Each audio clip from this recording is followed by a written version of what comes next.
live tonight. The Tinsley Boys, both of them, join me here to promote their Kickstarter, The Blonde Assassin, and Alternative Narratives. All right. Hi, guys. Welcome to the show. Hey, how you doing? Busy. I imagine you guys have been busy as hell this month too with the campaign and the way it's gone. Oh yeah, we've been promoting and more promoting. I just got in from an out of town stage show, so yeah, it's been pretty busy. Jake kind of runs things while I'm out and about. So how is your show? And when I'm here, yeah. Go ahead. So Ben, like, how was the show? Like, what did you do? It's the gospel soul of Elvis, and it's really kind of an interesting look into the King via his gospel roots. And there's a lot of awesome singing, and there's tons of God. This was in East Texas, and there was just tons of Elvis fans there. And I kept thinking, if they're a little younger, we could have had them freaking out like they did back in the day, throwing things on stage. But it was very respectful. I played Colonel Parker. Only nice. I was a little more musically inclined than the real Colonel Parker was. So actually, real fun question for you, Ben. If someone's actually bad at a skill you're good at, is it hard to play that? Playing a bad guy? No. Like okay, so sometimes when you're on stage, you have to play a character that's really bad at something, but something you're naturally good at. Like you're good. You know what I mean? Well, that's some cognitive dissonance for you. Well, usually, it's fun to do something like that if you're good at it. It's like, I've got Down syndrome. I mean, it's like, I have no bones in my left hand, so I'm going to flop the cup on the floor.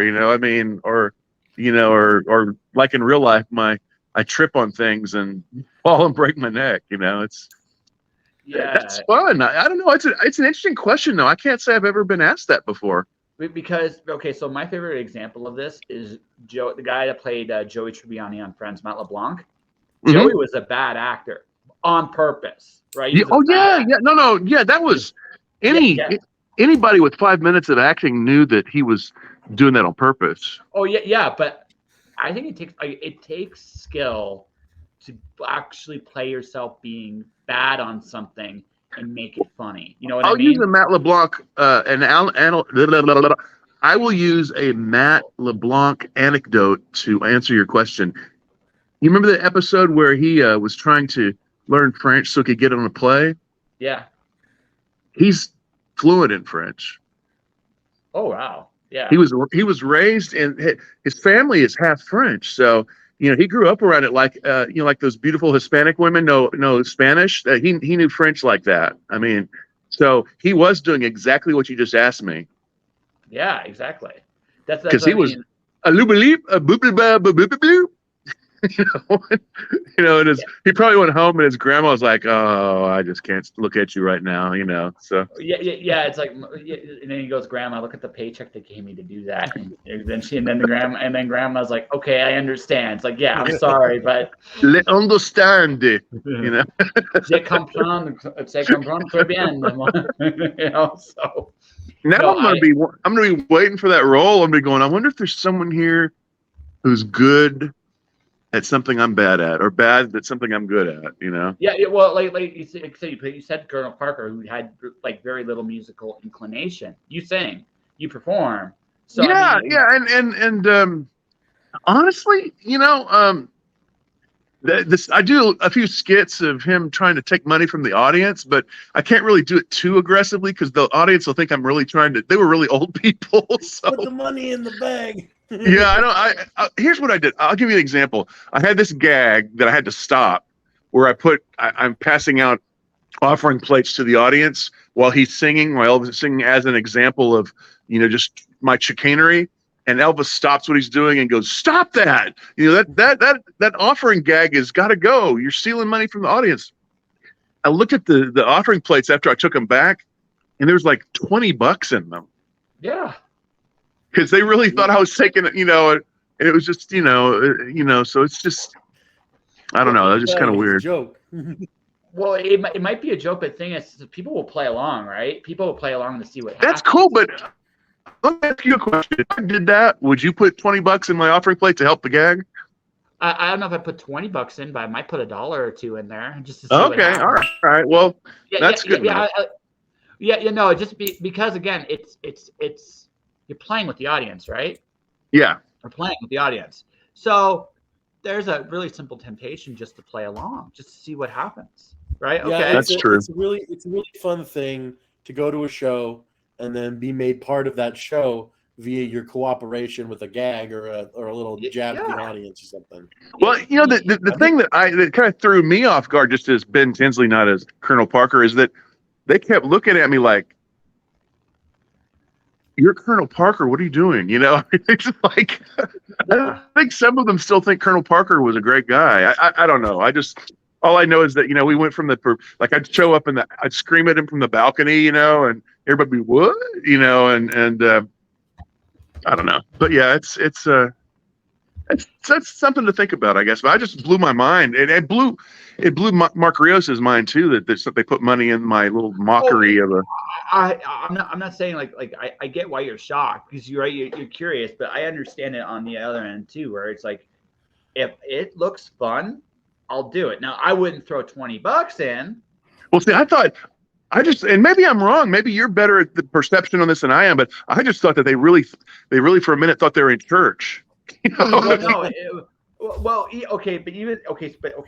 look at it both ways, right? Look at it both ways. There's a bit of that church vibe to it, sure, but also, right? They know that this is a show. This is an act. So where's this gonna go? Where is this gonna go, right? And you're playing a bad guy on purpose, right? So okay, we'll see where this goes. And sometimes it's fun. Now, don't get me wrong; it's still I can see it from your end too. It's shocking when you see it's like, holy shit, they're actually doing it, right? Right. That's what you're saying in your head, but it's all part of But again, it's there's a give and take there. The audience is just playing along with you, right? And that's true. That's actually very true. The funny thing is, I had a stack of fake money that looks a lot like real money, and for a minute I thought that I'd actually put it in there, but no, it was real cash. Yeah. Now you want to actually maximize cash. This is just something I learned from people I know that have begged. Actually have some real money in there, right? It actually encourages people to give more. This person has this money from other people, then I might need to give him some too. Yeah, exactly. Again, being the first one to jump is always awkward, right? But if you see that someone else has already jumped, it's actually easier to give. There you go, folks. A little secret of the trade. So. Well, it was a lot of fun. It was Mineola at the theater there, and it's the oldest continuous theater in Texas, and it looks like an old movie theater, but it's actually doubles as a movie theater and a stage theater. And so are you still there? Yes. Oh, we're listening. Okay, because all of a sudden I just changed the perspective. Oh, okay. You shuffled around a little bit. Okay, but the crowd increased each night, and they had this great sound system that they just had put in there, so we all had to mic up, even the people in the audience, and the batteries, they would just suck the juice out of the batteries, so we had to change the batteries repeatedly so to keep the sound going. And it's when you think about it, how easy, how great a show this is, because it's just basically the cast and their costumes. Everything else is just whatever is there at the theater. So we mic up, we get that ready, boom, we do it. And it's just there's just so much of the external that's happened in theater since Elvis died. So there's a lot of things, techniques, and stuff that we use to get the message out. And I really think that one of the best things that Mark Rios did with the audience was he encouraged them to sing with them. So we had a lot of people singing the gospel in the audience. So you would in church. Yeah. And so with that and the gags, I mean, it was very well received.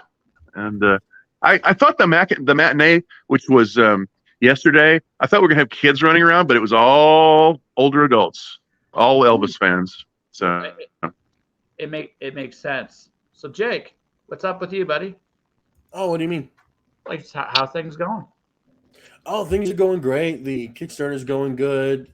My work life's great, and I got a bunch of stuff coming up. Well, we both do. It's Nice. it's just we paid for a lot of stuff like hella in advance, and so he's talking about our next wave of comics. Yeah, Nice. whatever you see right now, it's just the tip of the iceberg, man, and it's gonna be amazing. If it was anything like this, then it's gonna be awesome.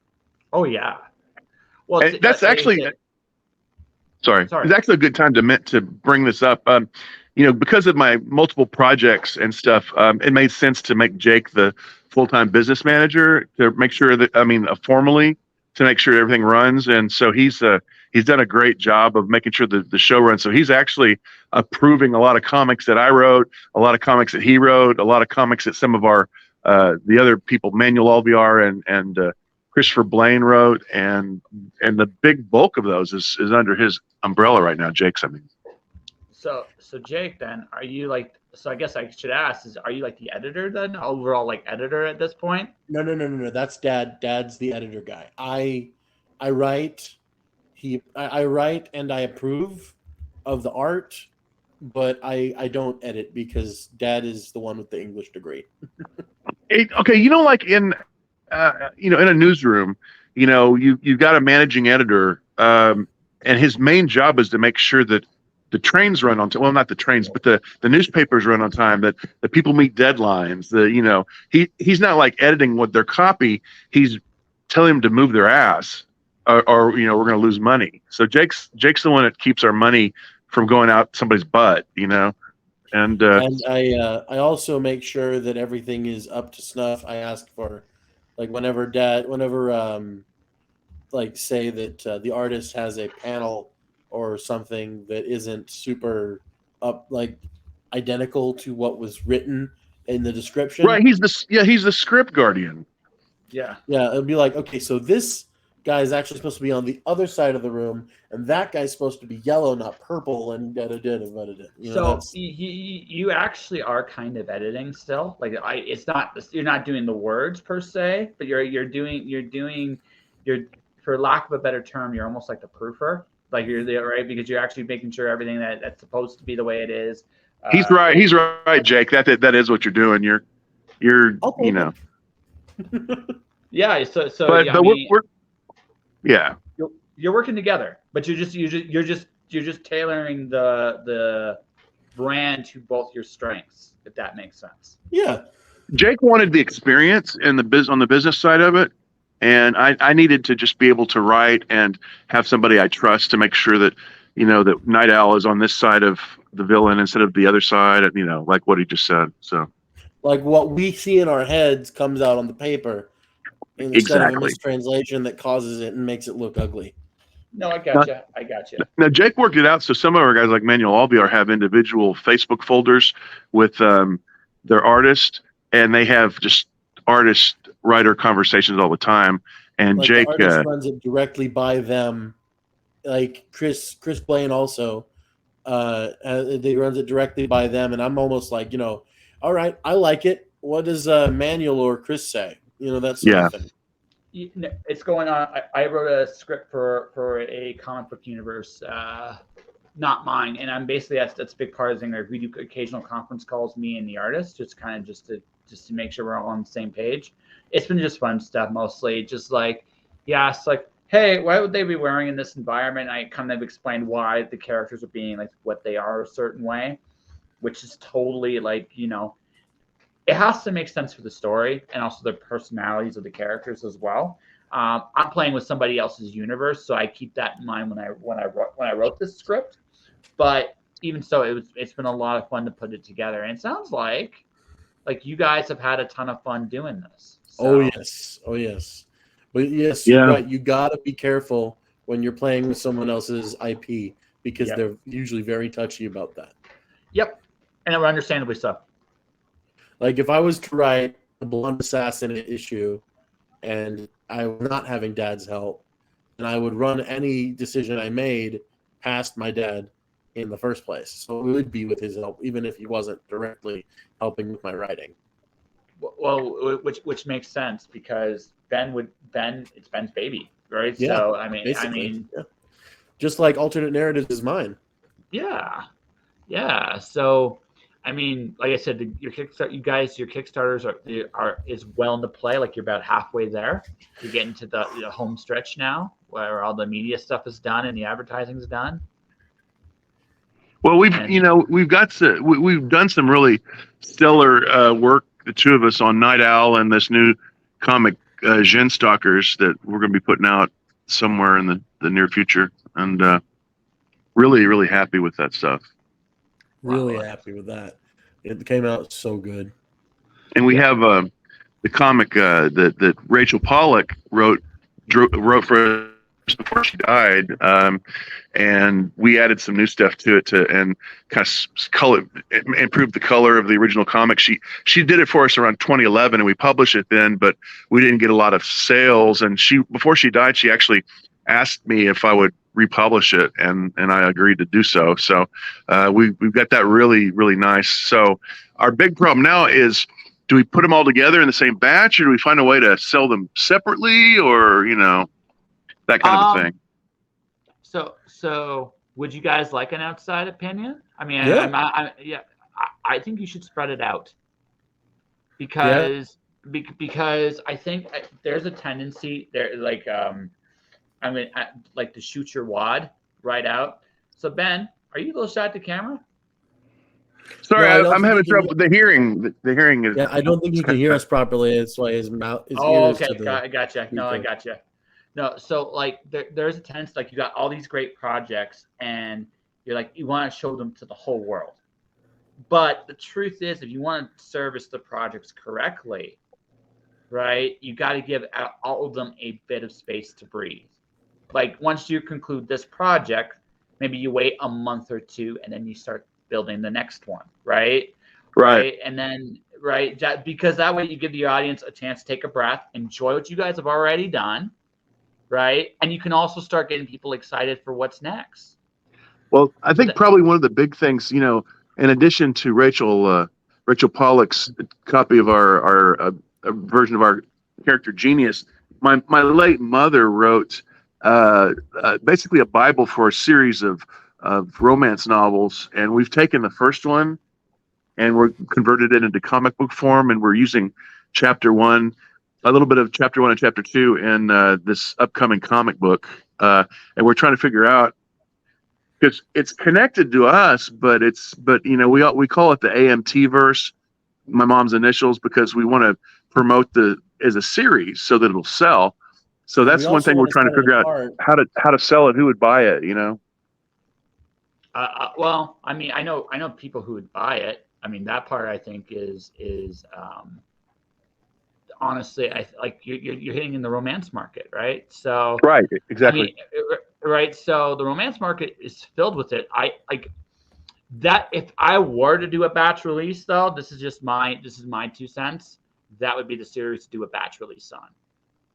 Right, because that's the one where the romance people will just gobble it up like food, like a bunch of good, like a gobbler. Yeah, they feel like good. Is there a romance Kickstarter that we've missed? I don't know if there's a romance Kickstarter exactly, but the urban fantasy does exist. Like I've seen urban fantasy Kickstarters, which is kind of on the line of where you're going. It's not. It's a little bit to the left of it. But I do know romance readers. I've interviewed a lot of romance authors, right? And those they're binge readers. They binge a lot. So, right, that would be like that series in particular. Again, this is just based on what I've seen with romance writers, right? And their series. That might be the one you might go, you know what? Let's get like maybe a couple issues in at a time, and then just binge it that way. That would be, again. Maybe I'm wrong. Maybe you just do one at a time and you find an audience. But I don't see why romance couldn't sell in comics, because I've seen a lot of that dabble in that that space do quite well, you know. So, Huh. Well, that's we shall see. That's good. That's good advice. That is very good advice. Thank you. You know, it's just thought like I said. I think that one requires a touch more planning. But if you do it correctly, right? If you do it correctly, like I just think that we all say what you will. Like, this is the honest truth in literature. Romance is the biggest selling genre. Period. It's not even close. And right, let's be real, right? So there's so many good romance series out there. And I say this with a lot of respect because I've interviewed quite a few romance authors on here. I could tell you some stories. Like they turned me redder than a schoolboy, like within like 5 minutes, some of them, right? But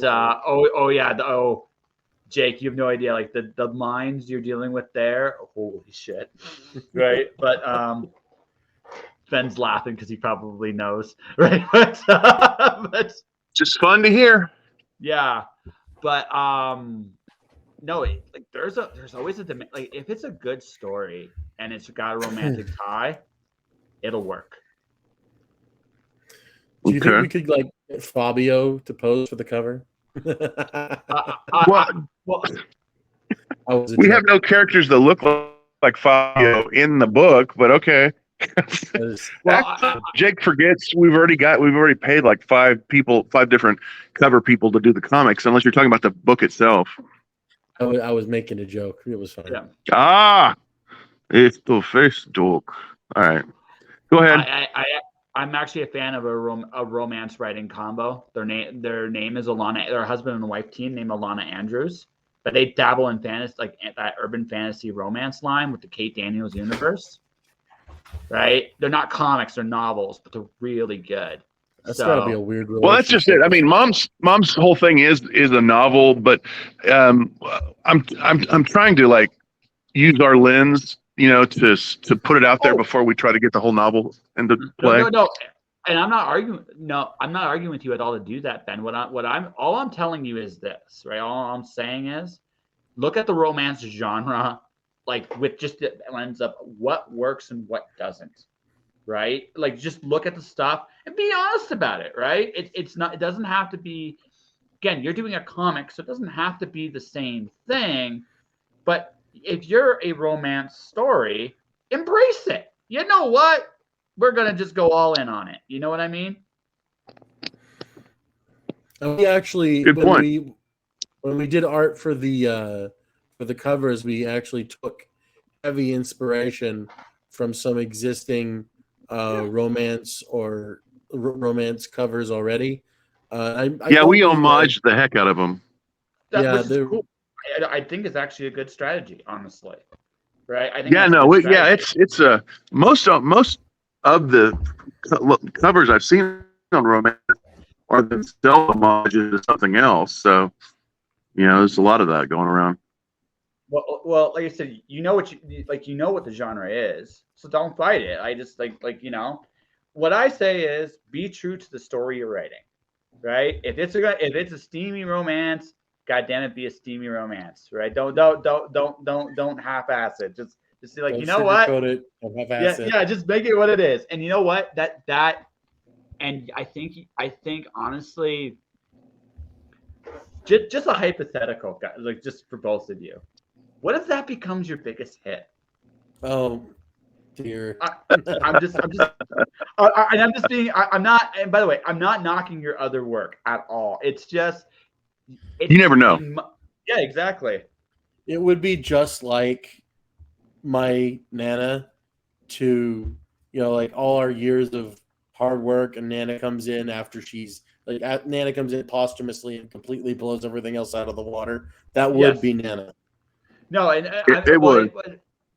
Yeah, but I'm just saying, I'm just saying straight up, right? Because it's an area of comics that does not get tapped into a lot, and I would bet money, right, that it will just. I get it. Call it my inner gut. I just think it's going to do very well. And look at it this way, guys. it'll help you do your other stuff. And if it does that, does it really matter? No, I'm 100% with you on that. It's you know, if we didn't feel the same way, we wouldn't be backing it the way we have. So yeah, right, Booch? exactly. Right, exactly right. Yeah, no, I just sorry. It's a little known fact that Jake's wife actually was responsible. She actually went through my mom's like 7 million copies of different versions of her books and put them together in the right format and deduced that it was not a story as much as a Bible of stories. So it was her work we built the whole thing on. Really good at transcription, my wife. And shout out to Mrs. Tinsley. I didn't hear you. Not yet. Shout out to Mrs. Tinsley is what he said, but like we haven't actually gotten around to changing her name yet. So. Oh, okay. Well, no, it's all good. Well, to Jake's wife. Good. Call her Faye. Yeah, that's her name. So, Miss Faye, how you doing? It sounds like you've been great support to Jake, so that's awesome. Like again, like I said, the way I see it is, don't pretend like I'm a big believer in this. Don't pretend on being something you're not. Be who you are, and just be and go all in. You may not be for everybody, but you don't need to be for everybody. You just need to be for the right people. Agreed. Yeah. All right. Let's have some fun here. So you've worked together, like we talked about, like when we did the official like ad campaign for your book. We talked about this a little bit in the ad campaign. But you've worked together now for a little while. Mm-hmm. How's it been? Since 2007. Yeah, we've been. It's not really like a professional relation. I mean, it is now because I'm like, I'm all up in the sauce. But like, it's like, Dad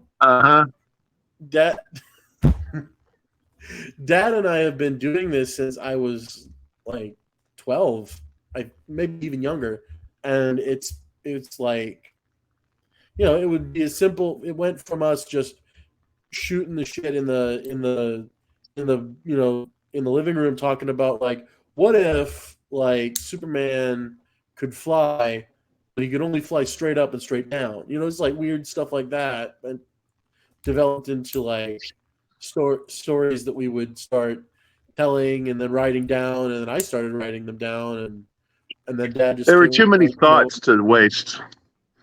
Yeah. Too many. But okay, so if I may be observant of something, and this might be maybe this is a presumption on my part, but hear me out, Jake. You seem to be getting more confident doing this. Am I wrong on this? Oh, no. The more I do it, the more I realize how good I am at it, and when I'm good at things, I get really confident about it. Yeah. So I do a lot of stuff that I didn't think I would be able to. Yeah. I just noticed that you guys are seeing some success, and I'm once again to you both, congratulations. But at the same time, I'm just noticing this. You're carrying yourself a lot more confidently than even the last time I talked to you. So, yeah, a little bit. Well, when people listen to me and validate what I say when I tell them to do something, I kind of get more confident. Well, I don't think it's a bad thing. I'm just like I just think I've noticed this, like this has been good for you.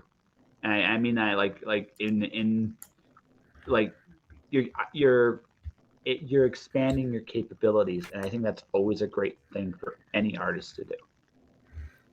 Well, yeah, and it's all thanks to Dad, because he just one day he just sort of threw up his hands and was like, "Hey, you know what?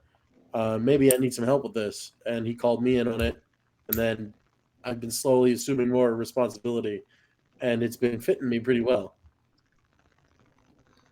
Yeah, that's good. It works. Yeah, we're getting my younger son Camden involved too, so. It's all good. Keeping it a family business. Yeah, so. yeah, Tinsley Boys. That's right. Pretty much. How old's Cam? 11. Oh God, 11. 11. I met the kid. I met him when he was 2 years old. Before dad decided to adopt him. I saw him go from an illiterate 2-year-old to someone who can say full sentences, and Actually, Jake, he other was like less than 1 when you met him. fair enough. But the point is that I feel old when I look at Camden, because I look at him and he's like, I miss my ex. I'm like, how old are you? Yeah. Well, and you're like, why are you more mature than I was, and why are your toys cooler? Exactly. Kids these days get so many cooler toys than any of us did when we were young. Like Ben will be like, preach, because that. Well, I will say there are some cool toys from Ben's era. Like, for example, I'm a big fan of like the old steel. You actually had steel cars, Tonka trucks back in like the 60s and 70s, and like it's like I know this because there still exists in my grandmother's basement, and I got to see them. Oh, yes. Bludgeons. Oh, big time. Big time. Big time. The things we do to ourselves as kids. But anyway, that's okay. That's another story for another day. But it's amazing when you see the next generation come up and like they have good ideas. Sometimes they're not sure quite where they're going, but they have some good ideas, and it's awesome to see and watch them develop. And then one day, then you realize they're more mature than you, and you're not sure when that happened exactly, but you just hope they're not 12 when they do it. That's all. Because that makes you feel kind of inadequate. That's me though. So maybe it's just my own, insecurities there. But crud. I kind of gotta go. There's a family emergency unfolding right behind me. Yeah, will you be back? What's going on? Oh, family emergency! Like literally, there's someone. Did you hear that? It sounded like they fell.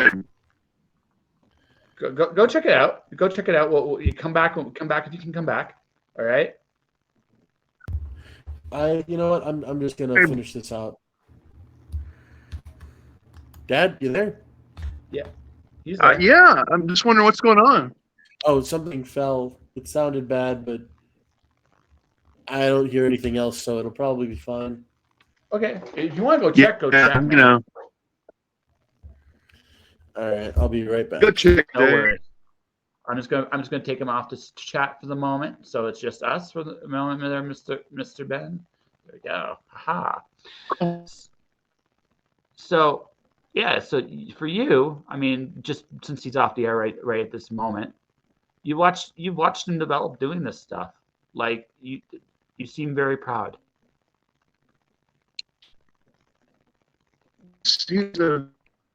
Right.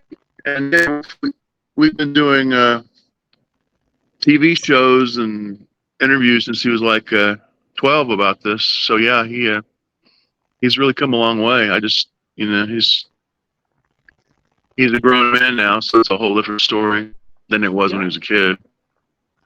But that's a good thing, I think, right? And again, I just noticed this with him. He's coming back. He's developed his own way.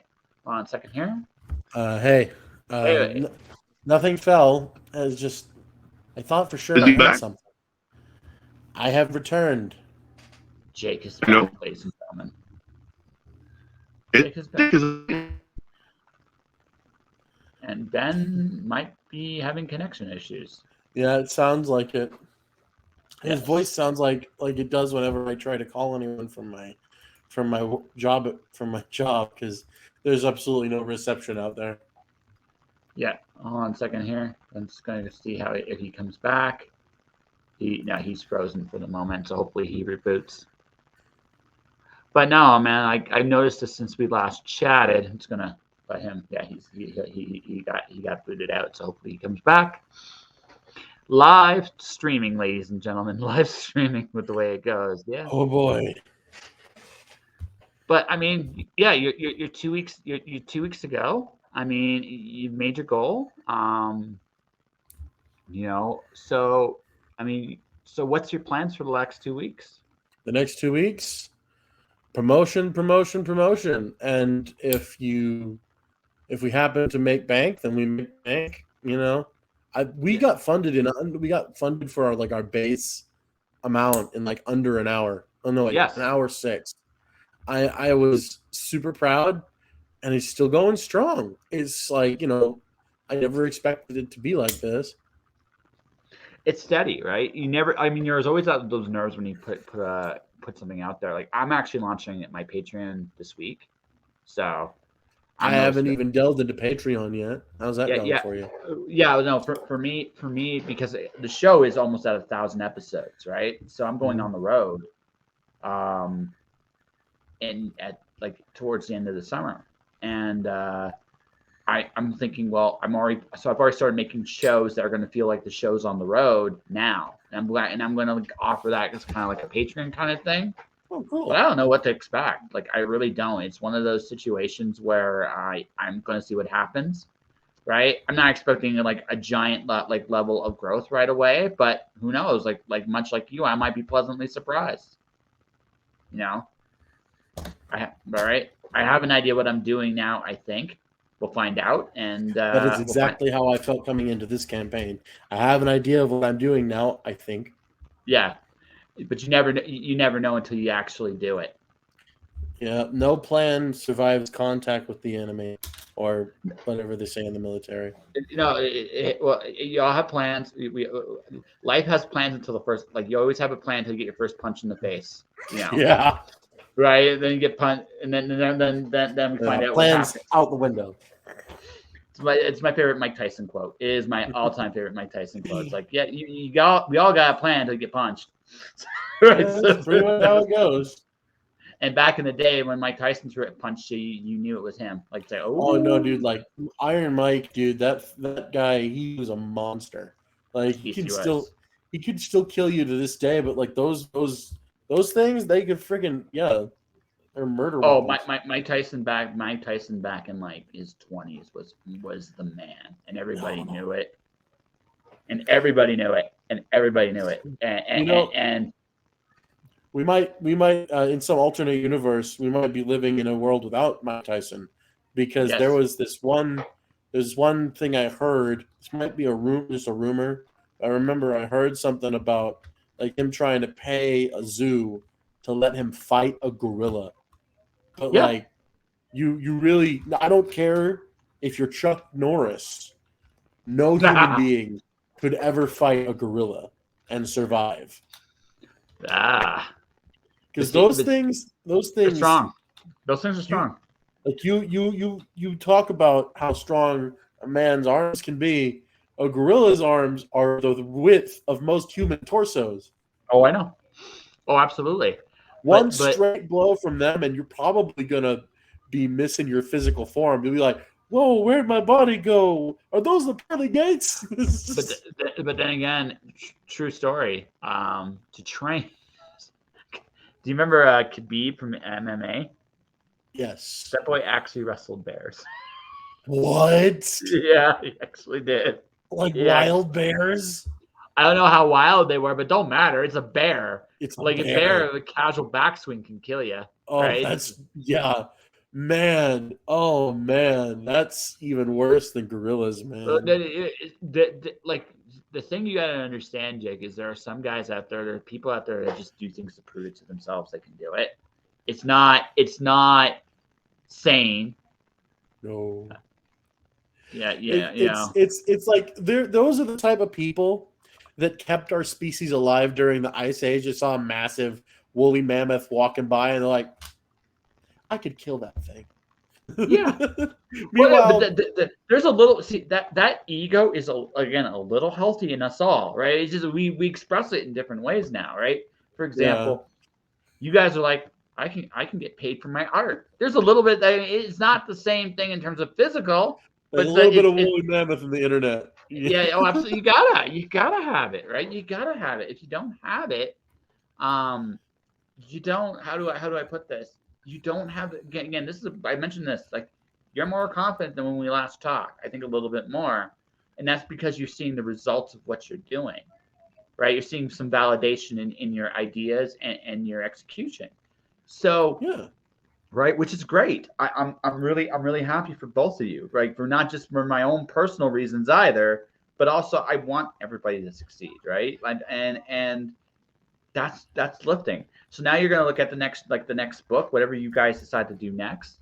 Can you do it better? Because what did you learn from this? What did you do well? What didn't you guys do quite so well? And then again, that's an honest assessment thing when this is over, not right now, right? See what you did. It's like, can we do it better? Can I we mean, get? we probably could, but like Yeah. what I see right now is that the only difference between this one and earlier campaigns is that we have a PR team. We have people who are like, okay, you need to do this, that, and this will get you more sales. And we didn't have that before. The people Well, that direction helps. Direction helps, but I mean, also like you're gonna break down and study like when this is over. If both of you guys just like go, okay, and that's why maybe you wait a little bit between projects. You say, okay, what did we like? What didn't we like? Right? And does this equate to kind of what we're doing? Right? And because now you guys have a brand, right? I like to think. I mean, you guys coined. You coined the Tinsley Boys. You're the Tinsley Boys now, right? yeah, Tinsley Yeah. Boys. Right. So now it's about going to the next level with that stuff, right? And Yeah. that's next. And that's a good thing. I think honestly, like that's a good place to be, right? That's a very good place to be. So I mean, that's a kudos to both of you, honest to God. So It's as much dad's baby as it is mine. This whole thing. oh, Because absolutely, and that's why I said kudos to you both, right? I mean, he's not here to hear it. Unfortunately, I don't know if he's coming back or not because I just texted him, it's like, "Are you coming back?" So I'm just gonna just shrug and just keep it going because again, it's live, pal, right? So, we're but live. yeah, that's right. So, but I did want to talk about this for like the last 20 minutes or so because obviously you got stuff to do and you guys got more things to do. So, this is your first like I'm not gonna say it's not your first comic exactly, but I feel like this is your first this incarnation of you, whatever this is. This is your baby. So so you nervous? You excited about it? Nerve-sided. Yes. I'm so excited that I've bled over into being nervous, just Yeah. because this is literally my dream, my dream of becoming a comic book writer who doesn't just make money from what he writes, but is beloved by the people who reads his stuff. I'm closer now than ever to that. Okay. So let me ask you this because and this is just this is just a side tangent. Obviously, in what you're doing, right? You're gonna have people that don't like your stuff. Are you okay with that too? Like, are you okay? Like, you're not. I don't pay attention to people like that, man. Like, No, yeah, that's I good. mean, if they come in and they have a legitimate critique or something that confused them about one of my books, then I will listen and I will adjust accordingly. At least if it's a legitimate critique, That's fair. like No, that's totally fair. I think there was too much talking and not enough action in this comic book. I'm like, well, in the next issue, I'm gonna do my best to give you some more action. It's like, but Well, I like. And if they come in if they come in with like, this is stupid, I don't understand it, I don't listen to that.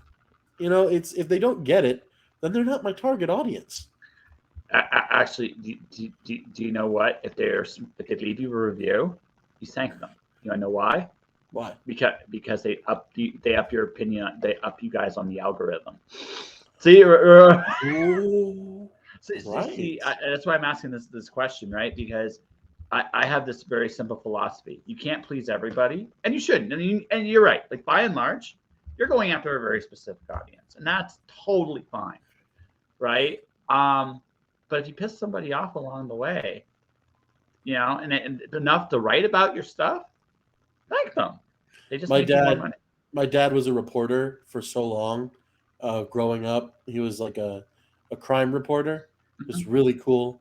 Um, and he's following his dreams now and whatever. But that's great. But like, I remember him talking to me about it around like middle school. He's like, I'm getting a lot of hate mail for the things that I wrote about this one guy being that he's the guy who got caught and yada yada.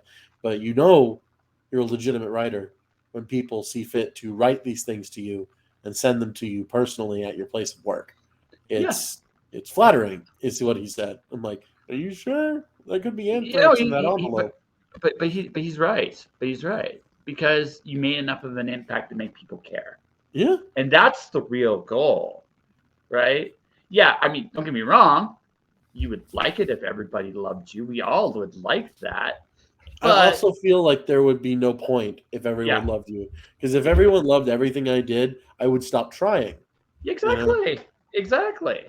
So I mean that's the thing, right? So I mean I that's why I'm just going down this little side tangent with you. It's like honestly, just when you get any reaction from your work, you've done well. Right? So that's gonna be that book's with Blonde Assassin #3, which is Ben's baby.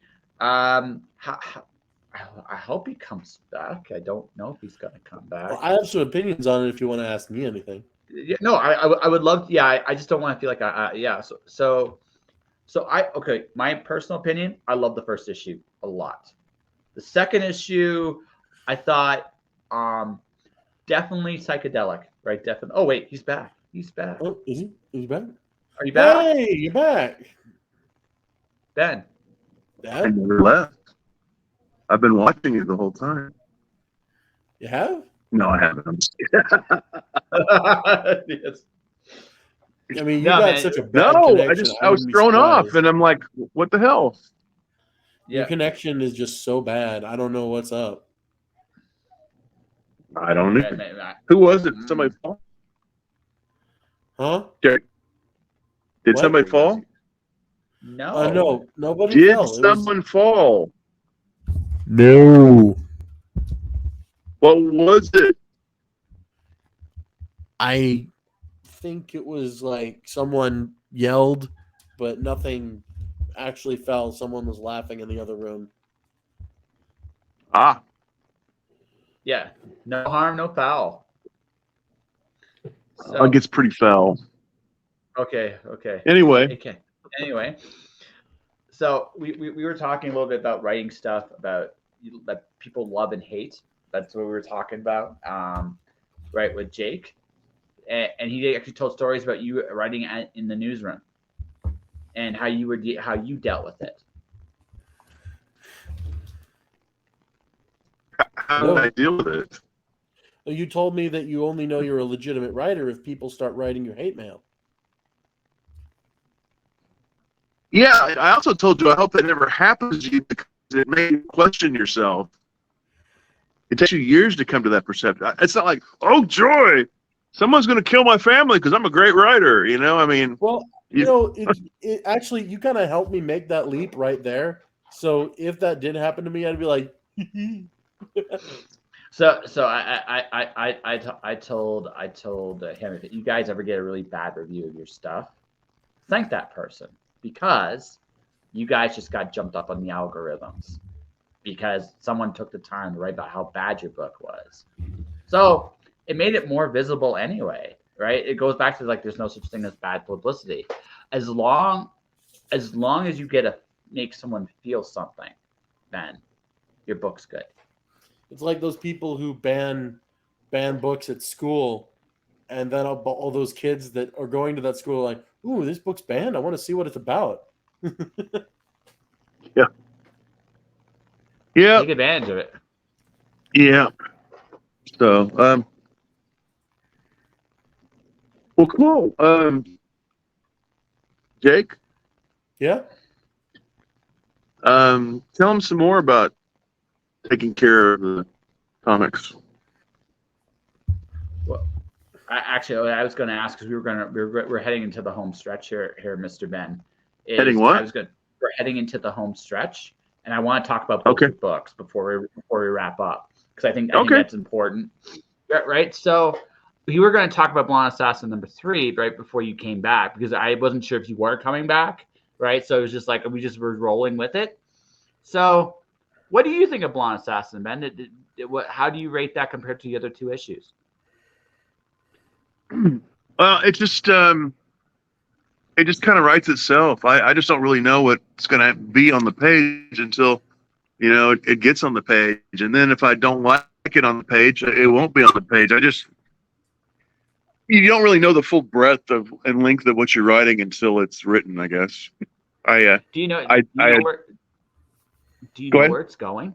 Do you know where it's going? Like, do you know where the end of the series is, or do you have planned ending for the series at all? I don't know what the end of this storyline is, but I keep changing on the end game of the entire mythology of the series. So I've known where I wanted this to end for a while, but as I do Okay. this, the relationship between Surrender and her sister, her dead sister, begins to develop, and it's evolving into something interesting, and that kind of came out of nowhere for me. So it's a journey, and it's fun. No, okay. So, and at Blonde Assassin number 3, where are we? Like, where are we in the act? Are we at 1? Are we still in Act 1? Are we like in Act 2 of this arc? Like, where are we at? Yeah, I don't think I realize that one wants to use things like that some people overact. Let's just I'll just tell you where it is thematically. It's the part where we back up for a little bit and we see what's really going on beneath the mystical surface. And the first issue 1 was the setup.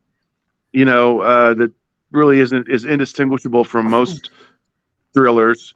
Second one was designed to give you some information on the back players and throw you for a loop. And this third one is where you learn the truth about Surrender, but that doesn't mean you know anything. You learned a truth. I don't even think she knows it. It sounds to me like you're in the story. What I mean by Act 1 is you've come to the big revelation for her, and that's where issue 3 is. So for anyone listening and wanting to be involved with this, the big payoff for issue 3 is you get to figure out who Surrender really is, or at least a piece of who she really is. Is that accurate? Yes, it is. I would like to also add that my dad's stuff does not, at least in this Blonde Assassin situation, it's not going to follow the traditional 3-act scenario, and it is mostly procedurally generated inside my dad's head whenever he sits down to write. And the only time it becomes Thank you. concrete is when it's on the page. And see, and that's what I said. Jake's an editor, whether he realizes it or not. It's okay, man. It's part of the deal. Okay, but that's the 3rd issue, and this is your 1st issue, Jake. Yes. So why don't you tell people a little bit about it? Like, not just the pitch. Like, what's the first story going to be about? Well, the first story is mostly introductory because we have a team, and the team has its own strengths and weaknesses, and it's introducing a lot of people that we will see later, and a few people we won't. And the entire reason for this group is that the main character Norman Gray knows exactly where they need to be to do to help the most with this dying multiverse issue. Yeah. So the long and short of it for everybody reading this, the multiverse is dying, and it's up to this team to possibly save it. Oh yeah. Possibly. But I don't think you really understand what that means. No one does. Yeah, nobody does. No. Well, I mean, it's kind of weird, yeah. I mean, but that's part of the mystery of the story, though, isn't it? I mean, like how is the universe dying? Like what killed the universe? I mean, that sounds like a really out there concept in its own right? Yeah. The whole point of the series is that something, somewhere broke everything, and it's the reason for that is revealed actually in the first comic. The entire reason that the reality in this comic is the way it is revealed in the first comic. I won't say more than that. Well, and you shouldn't. And you shouldn't. So if I were to ask you what it reads like, are we talking like the X-Files? Are we talking planetary, i.e. Warren Ellis? Are we talking like what are we talking like from a All right, tone so the closest thing I could okay, so imagine if X-Files had like a Crisis on Infinite Earths type event where like, like let's say we have like 6 different versions of Fox Mulder just phasing in and out of reality and just stuff like that. Like we've got, I don't know, and the most random, like literally the situations are they come and sometimes it's random. I've actually deleted and rewritten the second issue, which is already being constructed at this time. I deleted and rewrote that script 3 separate times. It was like so. The second book is really important for where you're going. Then I take it. Yes. Yes. So you had to get it just right. Well, the second book is also an introduction of sorts, but it also delves into one of the main characters and his backstory. And I'll be doing that. Each issue will focus on a single, well, not directly focusing on a single character. It will at least develop that character in the eyes of the audience. Which is good. I mean, it's a character. It sounds like a character-driven X-Files. Is it like with a Crisis on Infinite Earths like background? Is that an accurate? I would say that's exactly what I'm trying to go for. Yes. That's really cool. So okay, so last question on this, and then we'll get to the big pitch for everybody and wrap this conversation up. So, who's been your favorite character so far to write? Since this is a team book. This in thing alternate narrative. My favorite character to write so far has been Blake, and Blake, my friend knows this, but I based him off of a friend of mine, and we used to write about multiversal stuff when we were in high school together, and he had this whole like cadre of interesting characters set in other universes and other versions of people he knows and things like that. And so I have him being possibly one of the most interesting characters in the entire book. I'm not going to say more than that. And that's fair. And no, I just wanted to ask. And Ben, Dad, still there? Is he there? I think he's froze again. Because that's his nose. Yeah, I guess. Yeah. Hold on a second here. Yep, there he goes. Oh no. Not again. Okay. Can you tell him for me how sorry I am? Like I will, but jeez. No, because I know like this, like for folks, just real quick before we wrap up, so you can give him a chance to see if he can come back to Rock. Is like, because want to give everybody a good high pitch before we call it a day. We were trying to get this conversation earlier before and just things just kept going wrong, and it was one of those scenarios, folks. So I don't, and honestly, straight up, I don't mind chatting with Jake. It's actually been cool to get to know you a little bit better in this conversation, right? But yeah, I kind of wish Ben had a little bit more to do, especially with the second half of the conversation. I think the first half he had a good presence, but Dad does a lot behind the scenes, and a lot of stuff that, like I said, I take care of the stuff that he has just lost patience with because he'd rather be writing than micromanaging. And so, I'm the guy that does that. I'm a good micromanager. And honestly, it feels like you guys are like this is the kind of how I feel about your relationship at this point. He's still teaching you. You still love him. You kind of look up to him, but he's also but at the same time, he's kind of letting you develop your own path in this process. Yeah. I just apologized to him. I really, really did, because I feel kind of terrible with what. I hate it when I have bad reception. Yeah, no, it happens. It does. I'm hoping he comes back. He gives it a try. I just apologize to him because I don't know what else really to do. I have like 3 Eros in my house because I don't like to have bad Wi-Fi. No, I get it. So why don't you? Well, I guess we'll just do it like this. We'll do. Why don't you wrap up what he would probably say about the Blonde Assassin, and wrap it give it a wrap up, because I was going to ask what was his favorite character. Right, I'm assuming it was Surrender, but he's going in some interesting directions. So well, he has several favorite characters, I think, because all of the people in his comic, with the exception, I think, of Surrender, are based on people that he really knows in real life. Oh wow, okay.